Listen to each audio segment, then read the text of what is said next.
Fill in the blanks to complete the following identities. आपल्याला identity complete करायची आहे. तर लेफ्ट हँड साईडला आपल्याला काय दिलं आहे, अल्जेब्रिक एक्सप्रेशन, आणि राईट साईडला आपल्याला त्याचे फॅक्टर्स लिहायचे आहे, कंप्लीट करायचे आहे. तर त्याच्यासाठी आपल्याला काय करावं लागेल, याला सॉल्व करावं लागेल. म्हणजे s² मायनस 11s प्लस 24. तर हे काय आहे, ट्रायनॉमियल आहे आणि याचा हायेस्ट पॉवर 2 आहे. तर याला आपण काय म्हणतो, क्वाड्रॅटिक ट्रायनॉमियल. तर क्वाड्रॅटिक ट्रायनॉमियलचे फॅक्टर्स पाडताना काय करावं लागते, फर्स्ट आणि थर्ड टर्मच्या कोएफिशियंटचं मल्टिप्लिकेशन करायचं असते. तर फर्स्ट टर्मचं कोएफिशियंट किती आहे, 1, आणि थर्ड टर्मचं कोएफिशियंट आहे 24. याचं मल्टिप्लिकेशन करायचं असते आणि याचे असे फॅक्टर्स पाडायचे असतात की सम मिडल टर्म एवढी आली पाहिजे. तर मग काय होईल, फर्स्ट आणि थर्ड टर्मच्या कोएफिशियंटचं मल्टिप्लिकेशन 1 × 24 काय होईल, प्लस 24 प्लस 1 × 24 24. आणि याचे असे फॅक्टर्स पाडायचे असतात की याची सम मिडल टर्म एवढी आली पाहिजे, म्हणजे -11. तर याचे फॅक्टर्स कसे पडेल, 8 3 24. तर 8 आणि 3 11 होत आहे. तर मल्टिप्लिकेशन प्लस आहे, तर दोन्ही फॅक्टर प्लस घ्यावं लागेल, नाही तर दोन्ही फॅक्टर मायनस घ्यावं लागेल, कारण की मायनस इंटू मायनस प्लस होईल, मायनस मायनस. फॅक्टर्स रेडी झाले. त्याच्यानंतर सेकंड स्टेपमध्ये काय करायचं असते, split up the middle term into 2 part. तर -11s याचे 2 पार्ट्स कोणते होईल, -8s -3s. म्हणजे याला कसं लिहावं लागेल, s² आणि -11sचे split up the middle term into 2 part, म्हणजे -8s -3s प्लस 24. थर्ड टर्ममध्ये स्टेपमध्ये काय करायचं असते, पेअरिंग. 2 टर्मची 1 pair, 2 टर्मची 1 pair. आणि फोर्थ स्टेपमध्ये पेअरमधून कॉमन काढायचं असते. तर फर्स्ट पेअरमधनं काय कॉमन निघेल, इथे s² आहे आणि इथे s आहे, म्हणजे इथे s कॉमन निघेल. मग s कॉमन काढलं तर s² पैकी s राहील, मायनस इथे 8 s कॉमन काढलं तर इथे 8 राहील, मायनस. आता इथे बघा, इथे 24 आहे, तर 3 8 24 होते आणि इथे 3s आहे, म्हणजे आपण 3 कॉमन काढू शकतो. तर इथनं -3 कॉमन काढायचे, -3 कॉमन काढले तर इथे राहील s, मायनस कॉमन काढलं तर इथलं साईन चेंज होईल, प्लस आहे तर काय होईल, मायनस होईल. आणि 8 3 24 होते, तर 3 कॉमन काढलं तर इथे किती राहील, 8 राहील. आता बघा, या ब्रॅकेटमध्ये s-8 आहे आणि इथे पण s-8 आहे. तर s-8 आता काय होऊन जाईल, कॉमन निघेल, म्हणजे काय होईल, s-8 कॉमन निघेल, s-8. आणि दुसऱ्या ब्रॅकेटमध्ये काय होईल मग, s-3. तर हे काय झाले, factors of given quadratic trinomial. तर मग आता हे आपल्याला इथे काय करावं लागेल, फिल करावं लागेल. तर पहिल्या ब्रॅकेटमध्ये काय लिहावं लागेल, s-8 आणि सेकंड ब्रॅकेटमध्ये s-3. Problem 2, fill in the blanks and complete the identities. तर आपल्याला ही आयडेंटिटी कंप्लीट करायची आहे. तर आपल्याला राईट हँड साईडला काय दिलं आहे, अल्जेब्रिक एक्सप्रेशन, आणि लेफ्ट हँड साईडला त्याचे आपल्याला फॅक्टर्स लिहायचे आहे. तर त्याच्यासाठी काय करावं लागेल, आपल्याला याचे फॅक्टर्स पाडावं लागेल. म्हणजे कशाचे, 3x² -4x -7. तर हे काय आहे, ट्रायनॉमियल आहे, क्वाड्रॅटिक ट्रायनॉमियल. तर क्वाड्रॅटिक ट्रायनॉमियलचे आपण फॅक्टर्स कसे पाडतो, पहिल्या स्टेपमध्ये फर्स्ट आणि थर्ड टर्मच्या कोएफिशियंटचं मल्टिप्लिकेशन करतो आणि त्याचे असे फॅक्टर्स पाडतो की त्याची सम मिडल टर्म एवढी आली पाहिजे. म्हणजे फर्स्ट आणि थर्ड टर्मच्या कोएफिशियंटचं मल्टिप्लिकेशन. 3 इंटू -7. 3 इंटू -7 किती होईल? 7 3 21 -21. आणि याचे असे फॅक्टर्स पाडायचे की याची सम मिडल टर्म म्हणजे -4 एवढं आलं पाहिजे. तर इथे 27 म्हणजे 7 21. 7 3 21. आता मल्टिप्लिकेशन मायनस आहे तर एक फॅक्टर प्लस राहील, एक फॅक्टर मायनस राहील. आणि ॲन्सर मायनसमध्ये आहे तर आपल्याला ग्रेटर फॅक्टर मायनस घ्यावं लागेल. मायनस आणि स्मॉलर फॅक्टर प्लस. आता बघा -7 आणि 3 याचं मल्टिप्लिकेशन -21 होईल आणि -7 आणि +3 याची सम किती होऊन जाईल? -4. तर फर्स्ट स्टेप कंप्लीट झाली. आता सेकंड स्टेप. सेकंड स्टेपमध्ये काय करायचं असते? Split up the middle term into 2 part. तर -4x आपल्याला 2 पार्ट करावं लागेल. कोणते? -7x आणि +3x. म्हणजे याला कसं लिहावं लागेल? 3x² -7x +3x आणि -7. आपण -4xचे split up the middle term into 2 part. -3x -7x +3x. आता थर्ड स्टेपमध्ये काय करावं लागते? पेअरिंग करावं लागते. 2 टर्मची 1 पेअर, 2 टर्मची 1 पेअर, 2 टर्मची 1 पेअर. आणि फोर्थ स्टेपमध्ये कॉमन काढायचं असते. तर फर्स्ट पेअरमधनं काय कॉमन निघेल? इथे x² आहे, इथे x आहे म्हणजे x कॉमन निघेल. आता इथनं जर आपण x कॉमन काढलं तर आता इथे काय वाचेल? x² पैकी एक x बाहेर निघाला म्हणजे इथे 3 आणि x म्हणजे 3x मायनस इथनं x कॉमन निघाला म्हणजे किती वाचेल? 7 प्लस. आता इथनं सेकंड पेअरमधनं काहीच कॉमन निघत नाही आहे. मग काय कॉमन काढायचा? 1 कॉमन काढायचा. मग 1 कॉमन काढला तर या ब्रॅकेटमध्ये काय राहील? 3x -7. आता पहिल्या ब्रॅकेटमध्ये 3x -7 आहे, सेकंड ब्रॅकेट पण 3x -7 आहे.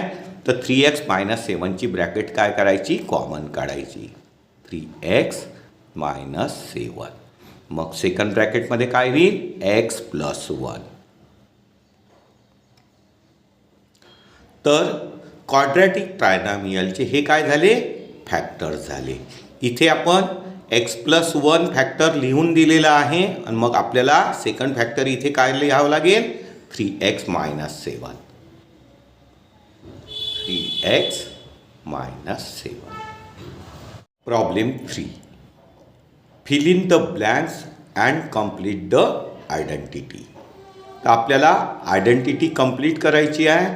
तर लेफ्ट हँड साईडला आपल्याला क्वाड्रॅटिक एक्सप्रेशन दिलेले आहे आणि राईट साईडला त्याचे फॅक्टर्स दिलेले आहे. तर आपण याचे काय करू? पहिले फॅक्टर्स पाडून घेऊ. म्हणजे काय होईल? 10x² -11x -6. हे काय आहे? Trinomial, quadratic trinomial. तर याचे फॅक्टर्स आपल्याला पाडायचे आहे. तर फर्स्ट स्टेपमध्ये आपण काय करतो? फर्स्ट आणि थर्ड टर्मच्या कोएफिशियंटचं मल्टिप्लिकेशन करतो आणि त्याचे असे फॅक्टर्स पाडतो की त्याची सम मिडल टर्म एवढी आली पाहिजे. तर फर्स्ट आणि थर्ड टर्मच्या कोएफिशियंटचं मल्टिप्लिकेशन म्हणजे 10 आणि -6. 10 इंटू -6 याचं मल्टिप्लिकेशन किती होईल? 10 6 60 आणि -60. तर फर्स्ट आणि थर्ड टर्मच्या कोएफिशियंटचं मल्टिप्लिकेशन किती आलं? -60. आणि याचे फॅक्टर्स पाडायची आहे. त्याची सम मिडल टर्म एवढी आली पाहिजे म्हणजे -11. तर 60चे फॅक्टर्स कसे पडेल? 15 4 60. आता मल्टिप्लिकेशन मायनस आहे तर एक फॅक्टर प्लस घ्यायचा, एक फॅक्टर मायनस घ्यायचा, कारण की प्लस इंटू मायनस मायनस. आणि आपल्याला ॲन्सर मायनसमध्ये पाहिजे, -11. तर -11 ॲन्सर कधी मिळेल? जेव्हा ग्रेटर नंबर मायनस घेऊ आणि स्मॉल नंबर प्लस घेऊ. तर आपले फॅक्टर्स काय झाले? -15 आणि 4. आता split up the middle term second स्टेपमध्ये split up the middle term into 2 part. तर -11x 2 पार्ट काय बनतील? -15x + 4x. मग सेकंड स्टेपमध्ये काय लिहावं लागेल? 10x². -11x ला split up the middle term into 2 part म्हणजे -15x + 4x. -15x + 4x -6. आता थर्ड स्टेपमध्ये पेअरिंग करावं लागेल. 2 टर्मची 1 पेअर, 2 टर्मची 1 पेअर. आणि फोर्थ स्टेपमध्ये या पेअरिंगमधनं कॉमन काढावं लागेल. इथे x² आहे, इथे x आहे, म्हणजे इथनं x कॉमन निघेल. आणि 10 आणि 15 5च्या टेबलमध्ये येते. 5 2 जार 10, 5 3 जार 15, म्हणजे 5 आणि x कॉमन निघते. म्हणजे काय कॉमन निघते? 5x. आता 10मधनं 5 कॉमन काढलं तर 5 2 जार म्हणजे 2 राहील. आणि x² मधनं x कॉमन निघालं तर इथे x राहील मायनस. इथनं x कॉमन निघालेलं आहे आणि 15मधनं 5 म्हणजे 5 3 जार 15, 5 कॉमन काढलं तर इथे राहील 3 प्लस. आता सेकंड पेअरमधनं काय कॉमन निघेल? तर 2च्या टेबलमध्ये 4 आणि 6 येते. 2 2 जार 4, 2 3 जार 6 म्हणजे 2 कॉमन आहे इथे. म्हणजे इथनं काय कॉमन निघेल? 2 कॉमन काढलं तर 4मधनं 2 कॉमन निघेल तर काय होईल? 2 2 जार 4 म्हणजे 2x इथे राहील. -6मधनं 2 कॉमन निघेले तर 2 3 जार 6 म्हणजे इथे राहील 3. मग आपला फर्स्ट आता इथे बघा 2x - 3 या ब्रॅकेटमध्ये पण आहे, 2x - 3 या ब्रॅकेटमध्ये पण आहे. तर 2x - 3ची ब्रॅकेट आपल्याला काय करावं लागेल? कॉमन काढावं लागेल. 2x - 3. मग इथे सेकंड ब्रॅकेटमध्ये काय राहील? 5x + 2. आता फर्स्ट ह्याच्यात काय आहे? 2x म्हणजे मायनस, ही ब्लँक फिल करावं लागेल. इथे लिहावं लागेल 3 आणि 5x + 2 म्हणजे इथे लिहावं लागेल 5x. Problem 4. Fill in the blanks and complete the identity. आपल्याला आयडेंटिटी कंप्लीट करायची आहे. लेफ्ट हँड साईडला आपल्याला ऑल्जेब्रिक एक्सप्रेशन दिलेलं आहे आणि राईट हँड साईडला त्याचे फॅक्टर्स लिहायचे आहे. तर आपल्याला याचे फॅक्टर्स फाइंड करावं लागेल. म्हणजे काय होईल? 6x² + 7x + 2 काय आहे? ट्रायनॅमियल आहे. आणि याचा हायेस्ट पॉवर 2 आहे, तर याला आपण काय म्हणतो? क्वाड्रॅटिक ट्रायनॅमियल. आणि क्वाड्रॅटिक ट्रायनॅमियलचे फॅक्टर पाडण्याची फर्स्ट स्टेप काय आहे? फर्स्ट टर्म आणि थर्ड टर्मच्या कोइफिशियंटचं मल्टिप्लिकेशन करायचं आणि त्याचे असे फॅक्टर्स पाडायचे की त्याची सम मिडल टर्म एवढी आली पाहिजे. म्हणजे फर्स्ट टर्म आणि थर्ड टर्म याच्या कोइफिशियंटचं मल्टिप्लिकेशन. तर 6 × 2 किती होईल? 12 + 12. मल्टिप्लिकेशन प्लसमध्ये येत आहे. तर फर्स्ट आणि थर्ड टर्मच्या कोइफिशियंटचं मल्टिप्लिकेशन 12 आणि याचे असे फॅक्टर्स पाडायचे आहे की याची सम मिडल टर्म एवढी म्हणजे 7 आली पाहिजे. तर काय होईल? 4 3 जार 12. तर मल्टिप्लिकेशन प्लस आहे, तर दोन्ही फॅक्टर प्लस घ्यावं लागेल किंवा दोन्ही मायनस. पण आपल्याला ॲन्सर कशामध्ये पाहिजे आहे? प्लस. म्हणजे दोन्ही आपल्याला घ्यावं लागेल प्लस. +4 आणि +3 +7 होऊन जाईल. मग सेकंड स्टेपमध्ये काय करावं लागते? Split up the middle term into 2 part. तर 7xचे 2 पार्ट करायचे असतात, तर ते कोणते होईल? 4x आणि 3x. म्हणजे याला कसं लिहावं लागेल सेकंड स्टेपमध्ये? 6x² 7xला लिहावं लागेल 4x + 3x आणि +2. आता थर्ड स्टेपमध्ये पेअरिंग करावं लागेल. 2 टर्मची 1 पेअर, 2 टर्मची 1 पेअर. आणि फोर्थ स्टेपमध्ये कॉमन काढावं लागेल पेअरमधनं. तर फर्स्ट पेअरमधनं काय कॉमन निघेल? इथे एक्स स्क्वेअर आहे, इथे एक्स आहे, म्हणजे एक्स कॉमन निघेल. आणि 6 आणि 4 2च्या टेबलमध्ये येते. 2 3 जार 2 4 जार, म्हणजे 2 कॉमन निघेल आणि एक्स कॉमन निघेल, म्हणजे 2x कॉमन निघेल. 2x तर 2 कॉमन निघालं 6मधनं, तर 2 3 जार म्हणजे इथे 3 राहील आणि एक्स स्क्वेअरपैकी एक्स कॉमन निघाला तर एक्स राहील. प्लस इथे 4मधनं 2 कॉमन काढले तर 2 × 2 4 होते, तर 2 कॉमन निघाले तर इथे राहील 2 आणि एक्स आपण कॉमन काढला.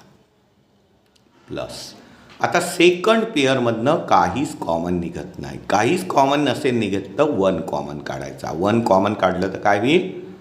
3x + 2. आता या ब्रॅकेटमध्ये किती आहे? 3x + 2. या पण ब्रॅकेटमध्ये 3x + 2. आता ही ब्रॅकेट कॉमन काढायची. ही ब्रॅकेट कॉमन काढली तर काय होईल? 3x + 2. आणि मग सेकंड ब्रॅकेटमध्ये काय राहील? 2x + 1. 2x + 1. मग हे काय झाले? फॅक्टर्स झाले. आणि हे फॅक्टर्स आपल्याला फिल करावं लागेल ब्लॅकमध्ये. म्हणजे फर्स्ट ब्रॅकेटमध्ये काय लिहावं लागेल? 3x + 2 आणि सेकंड ब्रॅकेटमध्ये 2x + 1. 2x + 1.